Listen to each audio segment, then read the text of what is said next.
What's up, weirdos? I want you to picture yourself alone in a grassy pasture, and in the distance, there's an ominous whistling. You thought you were alone, but by the time you realize what's out there, it's too late. You're about to encounter the Whistle Man, or more commonly known in his native Venezuela, El Silbón. El Silbón, or the Whistle Man or the Whistler in English, is a damned spirit that has roamed the Llanos region of Venezuela and Colombia since the 19th century. He stands about 3 meters tall, is emaciated, and has long, skinny arms with which he carries a sack full of the bones of his victims, and he whistles a distinct tune as he searches for more. It sounds a bit menacing, but not to worry. There is a way to know his whereabouts based on that whistle. As the legend states, if you hear his whistle nearby, then he's far away. But if you hear his whistle in the distance, then he might be right next to you. But most of us are in luck, as El Silbón targets a very specific kind of person, namely drunk men, womanizers, and adulterers. I kind of really like this guy. Something more unsettling than his appearance is the method by which he takes his victims. When the Whistler catches his victims, he bludgeons them with a large stick, and then he sucks out their viscera and bones through their belly button. He consumes the organs, and the bones get stuffed into his sack. Doesn't sound too bad if you're not his type, until it rains. And that's because one other part of the folklore states that El Silbón will find a front porch to seek shelter under when it rains, and as the storm passes, he will use the time to dig through his sack to sort out his bones. If anyone inside the house hears the clattering of the bones, then nothing happens and all is well. But if nobody listens, then a member of the household will fail to wake up the next morning. So it looks like no one's really safe, but there is a way to defend yourself if you hear whistling in the distance. The legend says that El Silbón can be sent away if you do one of 4 things. You can either say the name of his dog, Tureco, out loud.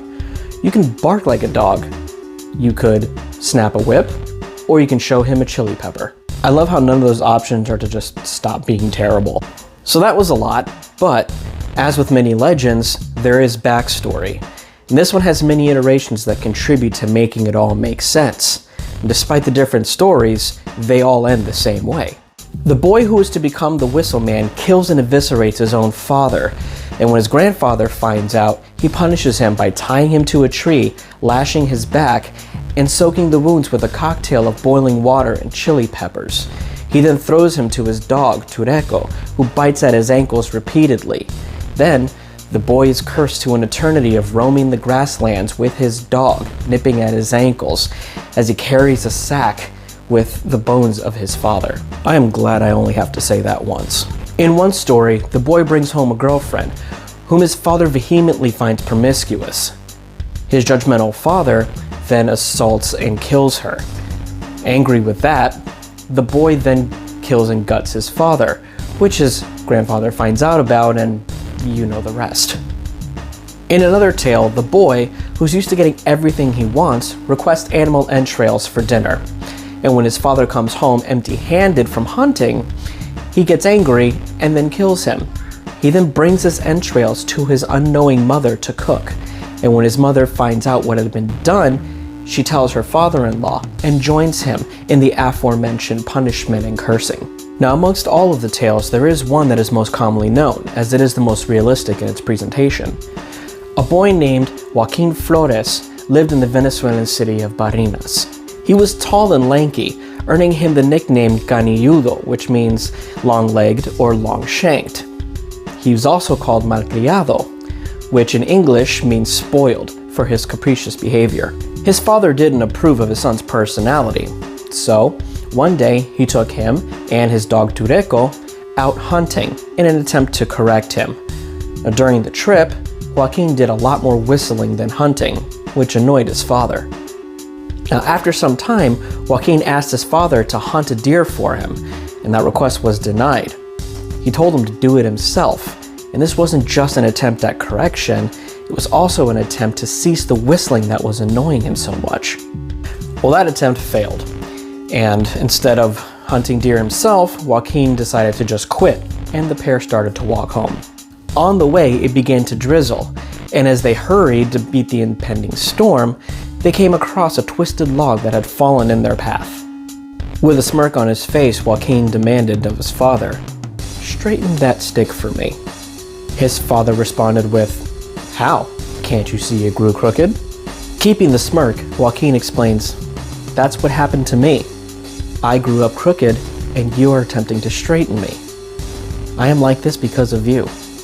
This is when Joaquin takes his father's life, disembowels him, and takes his entrails home for dinner. And you know the rest. So there's a saying in South America, "A twisted tree never straightens." And that last iteration of El Silbón's backstory is where that idiom comes from. And it intends to explain that people will never change and we should not attempt to change them. That backstory also explains why El Silbón whistles and why he seeks shelter from the rain. He knows he's a ghost, right? Can ghosts get wet? The legend remained pretty obscure throughout the 19th century, only told orally until about 1966, when it was written down by writer and poet Damaso Delgado, who has claimed to have encountered El Silbón. The following year, the story was then adapted for radio and broadcast across Venezuela, giving the legend both countryside and eventually worldwide exposure, and solidifying the legend as not only a piece of folklore, but history. Not long after that, in 1975, Delgado started the El Silbón Llarena International Music Festival, which is held every November and gathers dancers, singer-songwriters, musicians of all kinds to tell stories and folklore, including that of its namesake Spectre. The legend of El Silbón continues to terrify as it teaches a lesson against being a bad person. Now, many still just tell the tale of the terror of the plains, but others still truly believe that the end is near when they hear that whistle in the distance.